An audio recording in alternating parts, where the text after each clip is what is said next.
Diogenes, the man who lived his truth in a tub. In the bustling streets of ancient Athens, where philosophers debated in the agora and orators held the city-state's attention, one man stood out not for his eloquence or traditional wisdom, but for his audacious actions and unwavering commitment to his beliefs. This man was Diogenes, the philosopher who made a tub his home and lived his truth daily. Diogenes hailed from Sinope, a bustling port city on the Black Sea. However, his early life in Sinope was marred by controversy. He faced exile due to a scandal involving the adulteration of coinage. Some whispered that it was his father's doing, while others believed Diogenes himself was the culprit. Regardless of the truth, this event set Diogenes on a path to Athens, the heart of intellectual discourse. Upon his arrival in Athens, Diogenes sought out Antisthenes, a former pupil of Socrates and the founder of Cynicism. Initially, Antisthenes resisted taking on Diogenes as a student, but the latter's persistence eventually won him over. Under Antisthenes' tutelage, Diogenes adopted the Cynic philosophy, emphasizing a life of virtue in accordance with nature and a rejection of all that was considered superfluous.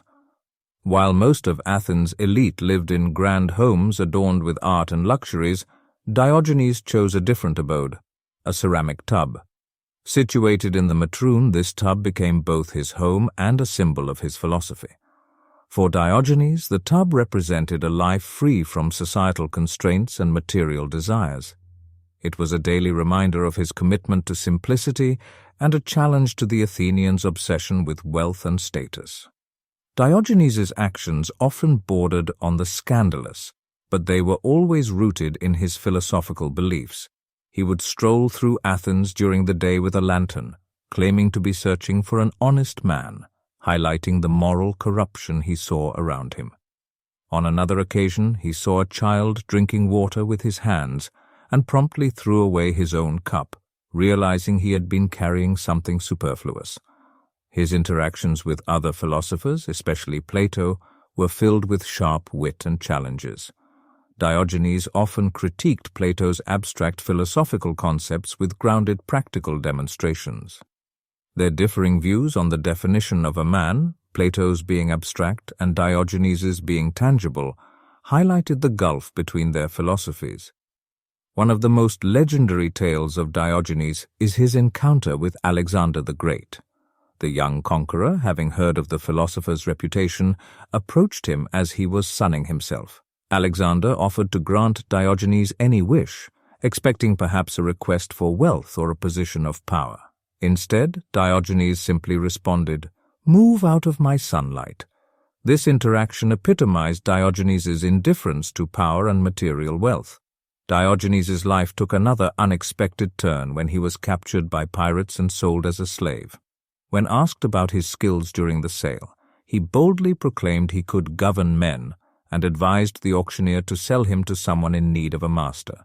Xeniades, a wealthy Corinthian, purchased him and, recognizing Diogenes' wisdom, entrusted him with the education of his children.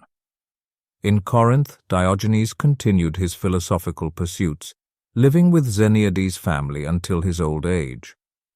Diogenes passed away in Corinth, but his legacy lived on. The Athenians, who once viewed him with a mix of amusement and disdain, came to respect his unwavering commitment to his beliefs. When a mischievous youth damaged his tub, the city replaced it, recognizing its symbolic value. Diogenes' life serves as a testament to the power of living one's truth. In a world obsessed with material wealth and societal status, he chose a tub over a mansion, simplicity over luxury, and philosophical integrity over societal approval. His life challenges us to question our own values and to consider whether we too have the courage to live our truths, even if it means standing apart from the crowd.